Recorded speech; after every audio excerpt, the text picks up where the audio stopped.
Kia ora, Year 12 and Year 11. I'm going to do some practice at general solutions. This is targeted at 13 MCA, so I'm going to go quite quickly. If you're watching this and you can't remember how general solutions work, there's an older video where I go through general solutions pretty slowly. So go find that one, and if you can't find it, leave me a comment and I'll point you in the right direction, but it's on the level 3 Trig playlist somewhere. So in this video, I'm going to look at the following 5 equations. Oh, no, here they are here. Okay, and they start off pretty easy, especially when I get the pen to work. There's the first one we're going to do. Here's the second one, and here's the third one. Now, you'll notice that there's already a mess on this page, which is because I had to redo this video because it was a disaster. I've picked values that are going to get you working with exact values, and I've also picked some negative numbers so that you don't freak out, because you're going to see these are special triangle things, but then you've got to do a slight adjustment. So let's start first with tan theta is equal to -1. So here's the GeoGebra picture. This is what it looks like. So tan theta equals -1 means that I'm looking for the intersection of a horizontal line at -1, which is the blue line, and the tan curve. And all I have to do is to get a formula that picks out all of those solutions going on forever. So the way we do that with tan is we start by saying, well, give me the main value. So we're going to get theta equals something, but first we're going to go, well, alpha is equal to the angle whose tangent is -1. Now I could pick any angle that's going to work for that here.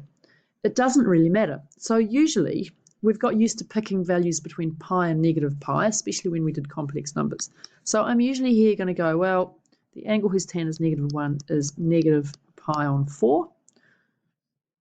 Okay, and then we get theta is equal to n pi plus -pi/4.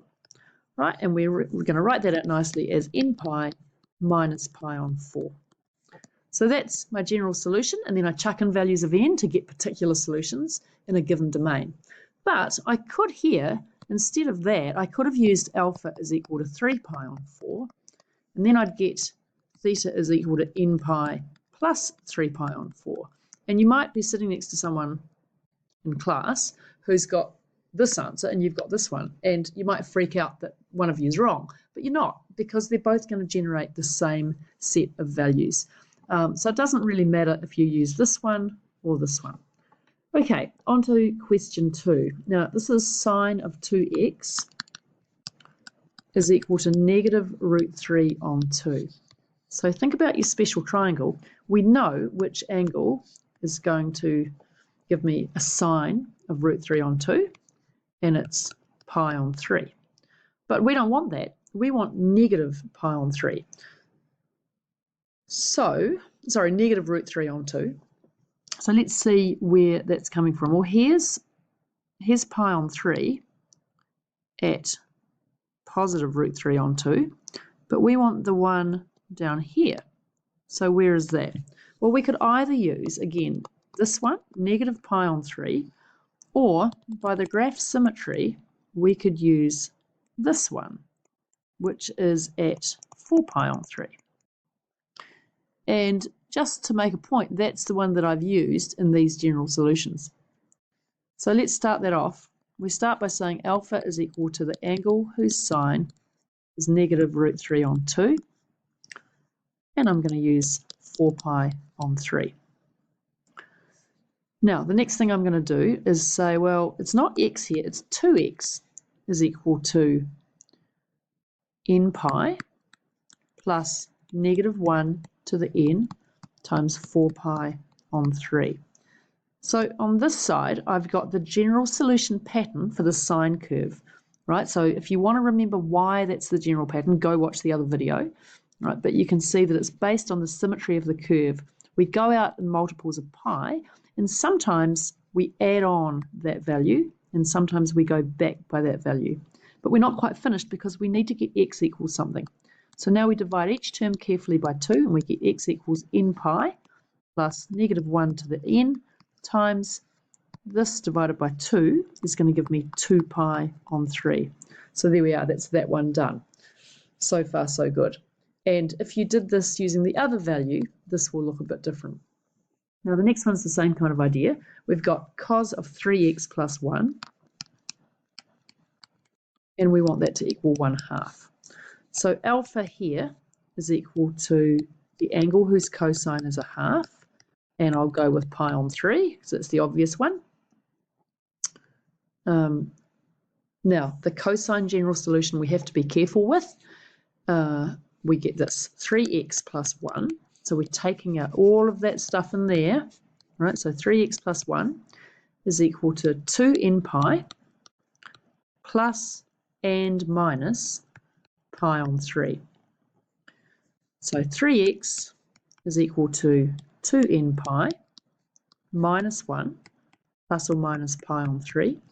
And now finally we divide through by 3. So we get 2n pi divided by 3 minus 1/3 plus or minus pi on 9. Now that's a perfect general solution. In fact, very nice answer, if I say so myself, because we've separated this and put it with this bit here, not mucked up in with this bit, which is going to make you go wrong. Okay, so I talked about that in one of the practice assessment videos. Right, the other thing you want to notice here is that once you move to doing particular solutions on that one, I find it best to write the two cases out.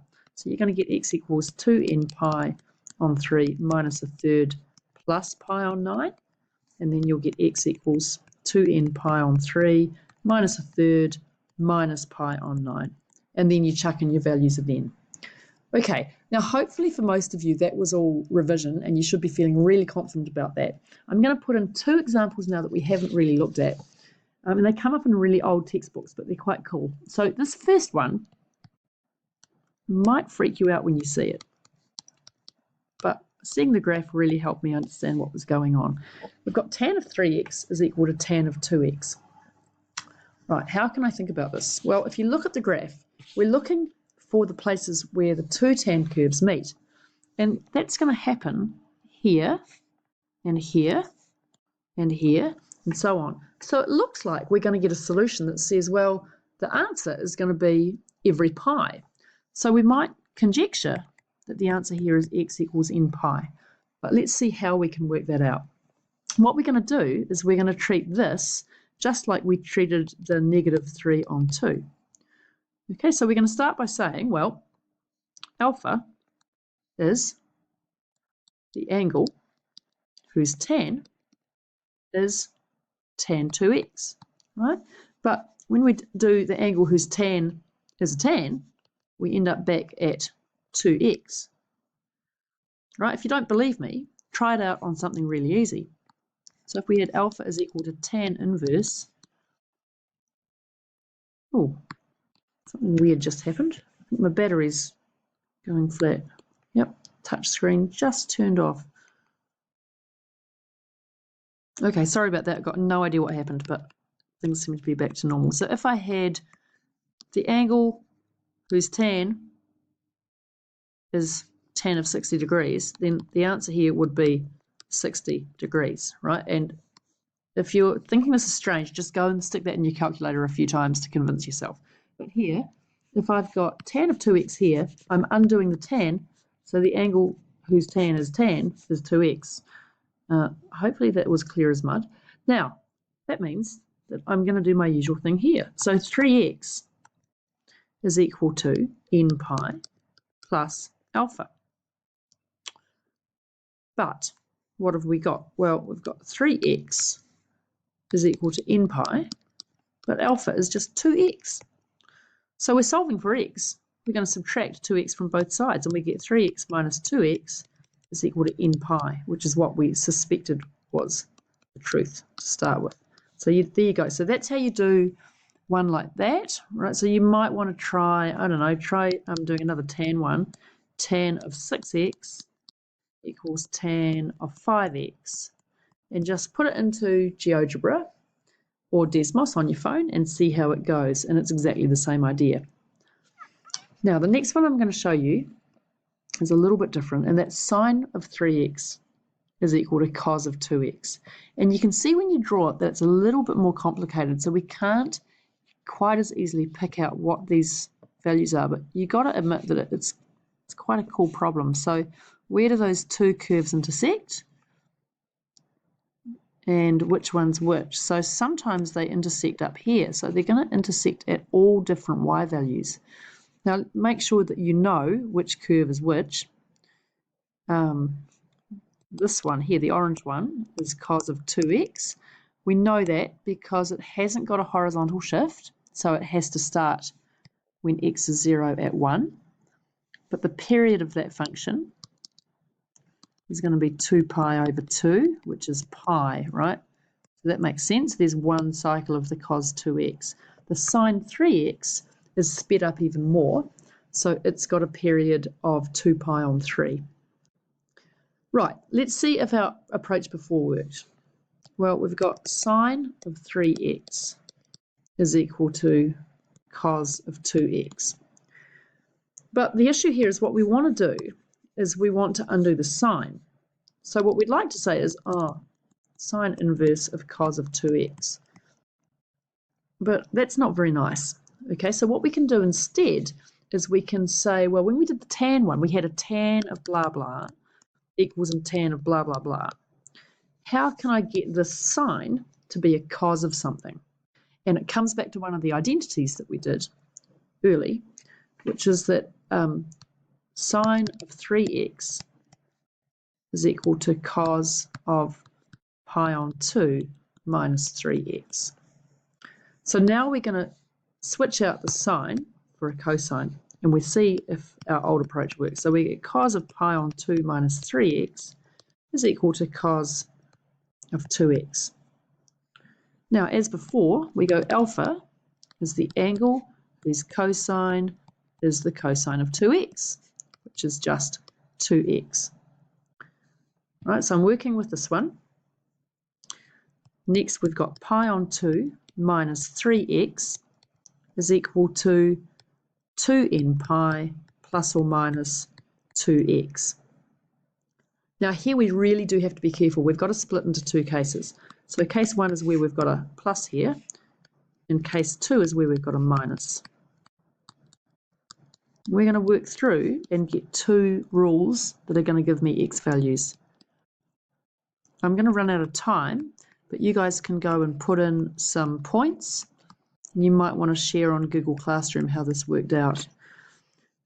Here, I've got to collect up terms. So I'm going to have pi on 2 minus 2n pi is equal to 2x plus 3x.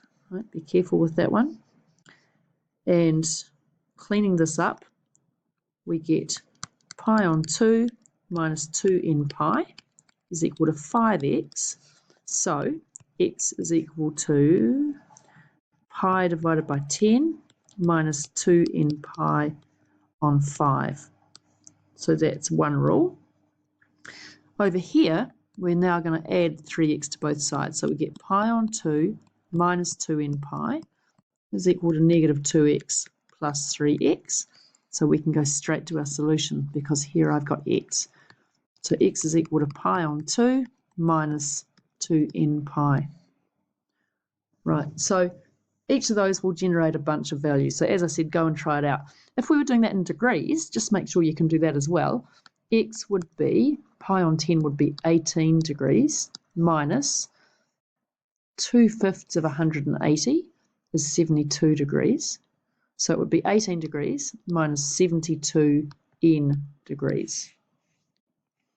And here, x will be 90 degrees minus 360 n degrees.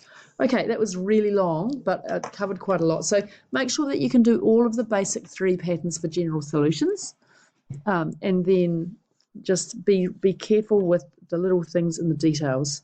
Like in this one here, remember that you're not finished.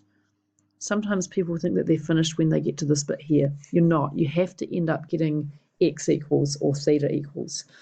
Okay, thanks for watching. I'll do some more videos over the next few days. So if you let me know what you want, that will help me decide what to do.